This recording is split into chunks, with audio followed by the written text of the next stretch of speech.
Hi everyone, welcome to Hindi home of poem, जिसमें हम आपका बहुत बहुत स्वागत करते हैं। मैं हूं आपका दोस्त और होस्ट अमित, और आज इस कविता के माध्यम से एक बहुत ही बेहतरीन कविता का हम गुणगान करने वाले हैं, जो कि एक ऐसे व्यक्ति पे है जो हम सबके लिए जीवन में बहुत ही इम्पोर्टेंस रखता है, और हमें कहीं ना कहीं उस इंसान को उसका वैल्यू, उसका क्रेडिट ज़रूर देना चाहिए।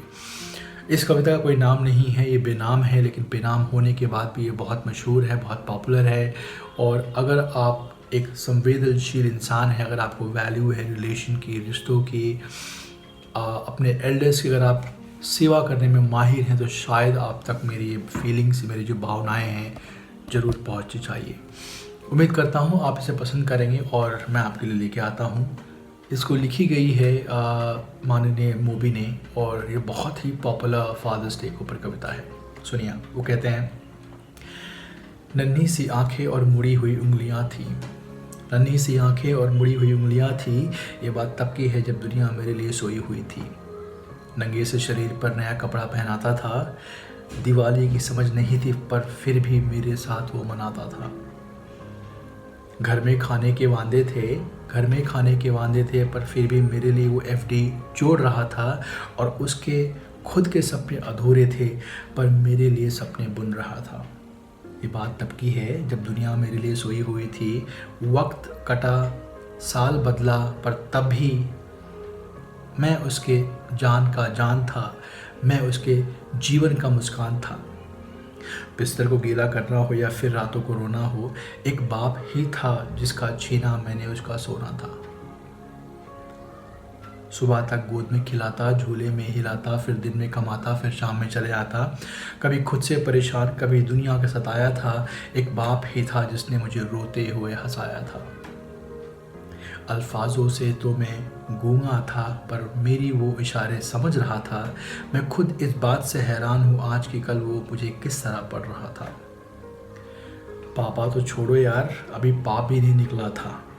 पापा तो छोड़ो यार, अभी पाप भी नहीं निकला था, पर वो मेरी हर फरमाइशों को पूरा कर रहा था, और मैं भी उसके लाड़ प्यार में अब ढलने लगा था। घर से वो निकल ना जाए, अब उसके कदमों पर नज़र रखने लगा था।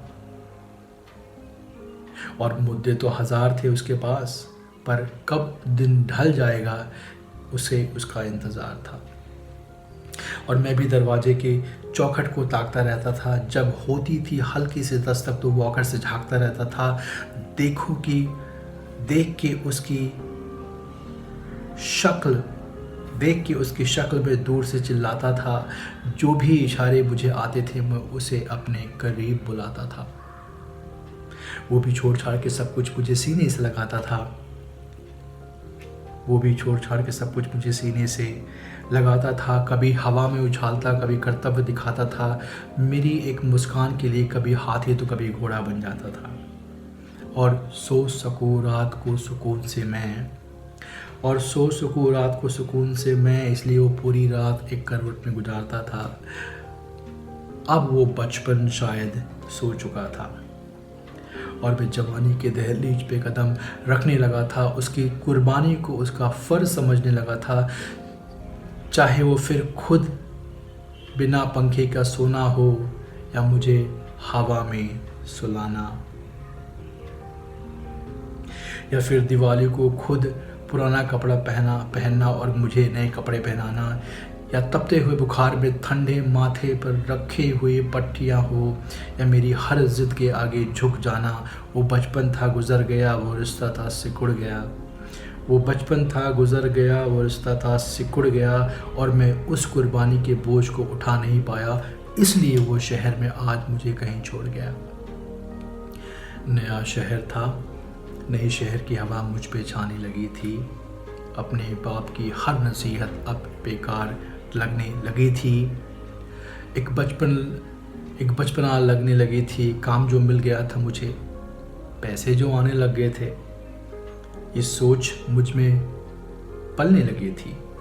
और उधर मेरा बाप बेचैन था मेरी यादों में, कि कुछ रोज़ तो घर आ जा बेटा, बस यही था उसकी फरियाद में। और मैं अब उससे हिसाब मांगने लगा था। क्या ज़रूरत है अब आपको इतने पैसे की, अभी सवाल करने लगा था। अब घड़ी का कांटा फिर पलट चुका था। कल तक मैं किसी का बेटा था, कल तक मैं किसी का बेटा था, आज किसी का बाप बन चुका था। और हसरतों के स्वेटर मैं भी बुनने लगा था। कल क्या करेगा मेरा बेटा बड़ा होकर, ये मैं भी सोचने लगा था। अब दुनिया में मुझसे कोई ना आगे था, ना अपना कोई ना पराया था, बस वही एक सपना था। तब मुझ में एक जज्बात उमड़ने लगा था, जिस जज्बात से मैं हमेशा अनजान था। कल कल क्या गुजरेगी, कि कल क्या गुजरी होगी मेरे बाप पर, अभी मुझे समझ आने लगा था। मैं फिर से कहता हूँ, नन्ही सी आंखें और मुड़ी हुई उंगलियां थी, ये बात तब की है जब दुनिया मेरे लिए सोई हुई थी। Let's respect our parents, they are the best and I hope you like it. जय हिंद, जय भारत।